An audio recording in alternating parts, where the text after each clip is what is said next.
जय श्री कृष्णा दोस्तों हमारे चैनल पर बहुत सारे ऐसे प्रश्न आते हैं, जैसे कि हम भगवान की बहुत पूजा करते हैं, उन्हें बहुत मानते हैं, दूसरों का किसी तरीके से कुछ बुरा नहीं करते, कोई ईर्ष्या नहीं करते, फिर भी हमारे जीवन में बहुत दुख हैं। जीवन में इतने दुख हैं कि हम अपने जीवन से हताश और निराश हैं।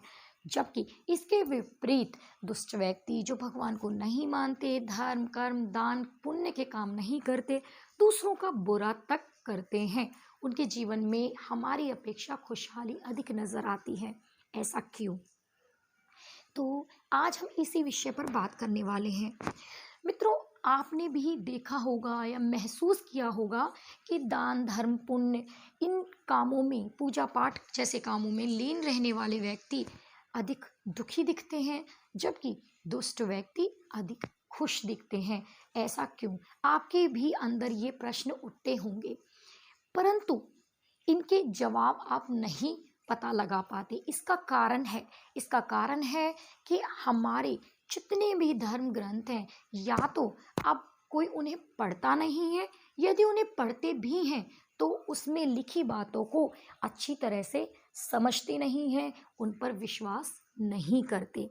तो आज हम एक अपने सबसे मुख्य धर्म ग्रंथ भगवत गीता, जिसमें हर व्यक्ति के मन में उठने वाले हर प्रकार के प्रश्न का समाधान विस्तार से पाया जाता है, तो भगवत गीता के द्वारा ही आज हम अपनी इस दुविधा को दूर करेंगे। श्रीमद् भगवत गीता में वर्णित एक कथा के अनुसार अर्जुन भगवान श्री कृष्ण से पूछते हैं कि हे नारायण, मेरी इस दुविधा का समाधान करो। मुझे एक दुविधा ने घेर रखा है, इसका समाधान केवल आप ही बता सकते हैं। कृष्ण ने अर्जुन से कहा, हे धनंजय, अपने मन की दुविधा विस्तार से कहो, तब मैं उसका हल बताऊंगा। तब अर्जुन बोले, हे नारायण, मुझे ये बताइए कि अच्छे व्यक्तियों के साथ हमेशा बुरा ही क्यों होता है, जबकि बुरे व्यक्ति हमेशा खुशहाल दिखते हैं।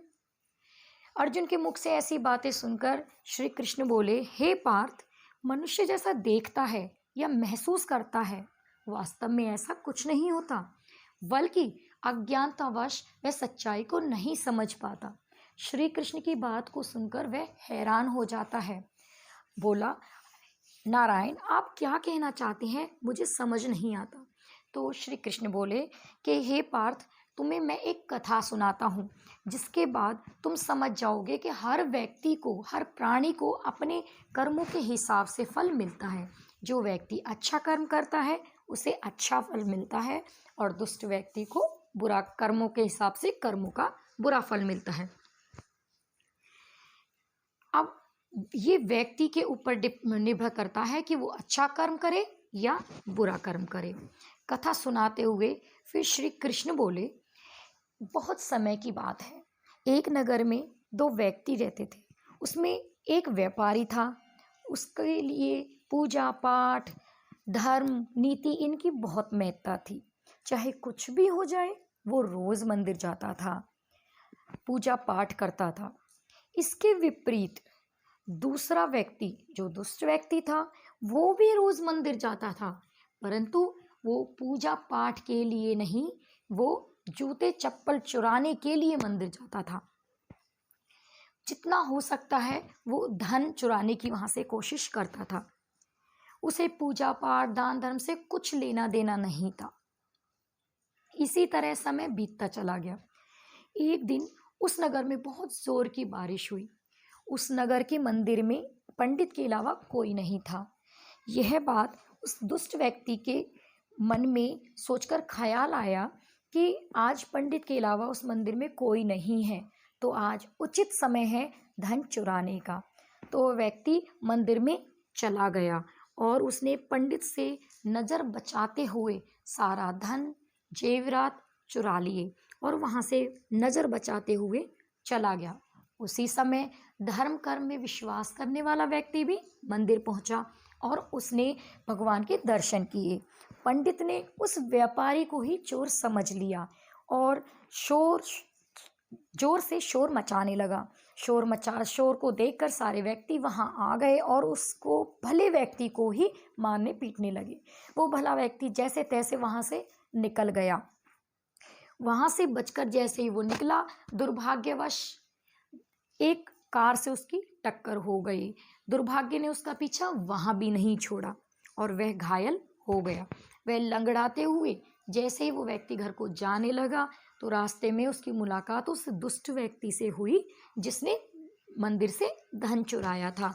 वह जोर जोर से खुश होता हुआ वहां से निकल रहा था कि आज तो बहुत सारा धन मिल गया, आज तो मजा आ गया। अच्छे व्यक्ति को यह सुनकर बहुत बुरा लगा और वह दुखी होकर घर चला गया और उसने अपने भगवान की सारी फोटो निकालकर घर से बाहर फेंक दी और नाराज होकर मंदिर में जाना बंद कर दिया और भगवान को मानना भी बंद कर दिया। भगवान से वह नाराज होकर जीवन व्यतीत करने लगा। कुछ समय बाद, काफी सालों बाद उन दोनों की मृत्यु हो गई। मृत्यु के बाद जब वे दोनों यमराज की सभा में पहुंचे तो भले व्यक्ति ने अपनी बगल में खड़े उस दुष्ट व्यक्ति को देखा और क्रोधित हुए स्वर में बोला, भगवान, मैं सभी अच्छे कर्म करता था, दान दक्षिणा पूजा पाठ, भगवान में इतना विश्वास रखता था, तब भी मुझे हमेशा दुख और अपमान मिला और इस दुष्ट व्यक्ति को इतने बुरे कर्मों के बावजूद भी धन से भरी पोटली, ऐसा क्यों? इस पर यमराज महाराज बोले कि हे पुत्र, तुम गलत सोच रहे हो। जिस दिन तुम्हारी गाड़ी से टक्कर हुई थी उस दिन तुम्हारी जिंदगी का आखिरी दिन था, लेकिन तुम्हारे अच्छे कर्मों ने तुम्हें उस बड़े संकट से बचा दिया और छोटी सी चोट के रूप में परिवर्तित कर दिया। और यदि तुम इस दुष्ट व्यक्ति के बारे में जानना चाहते हो तो सुनो। इसके पिछले जन्मों के कर्म इतने अच्छे थे कि इस जन्म में इसे राजयोग मिलना था, लेकिन इसने अपने बुरे कर्मों के कारण उस राजयोग को थोड़े से धन के रूप में ही प्राप्त किया। पुत्र, ऐसा नहीं है। परमात्मा किसी के साथ कुछ भी बुरा नहीं करते, सबको अपने कर्मों के हिसाब से मिलता है। तुम इस बात को गलत समझ रहे हो।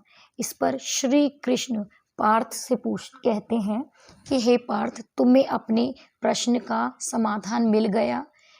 भगवान किसी के साथ कुछ गलत कर रहे हैं ये सोचना गलत है। भगवान हमें क्या किस रूप में दे रहे हैं ये इंसान की समझ में नहीं आता, लेकिन यदि हम अच्छे कर्म करते रहें तो परमात्मा की कृपा हमारे ऊपर बनी रहती है। अगर आपने भी अपने जीवन में कोई भी बड़ा संकट देखा है तो समझ लेना कि परमात्मा ने उसे छोटा सा करके निकाल दिया है। हीरा रगड़े जाने पर ही चमकता है। सोने को शुद्ध होने के लिए आग में तपना पड़ता है। उसी प्रकार परमात्मा अच्छे लोगों के इम्तिहान लेता है ताकि वो बेहतर और बेहतरीन बन सके।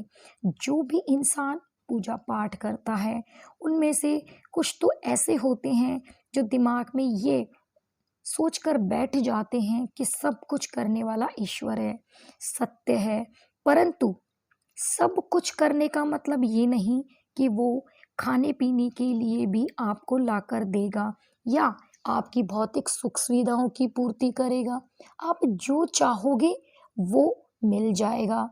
यदि आप कहने लगो कि मुझे प्रधानमंत्री बनना है, इस देश का राजा बनना है, तो वो आपके साथ ऐसे अचानक नहीं हो सकता।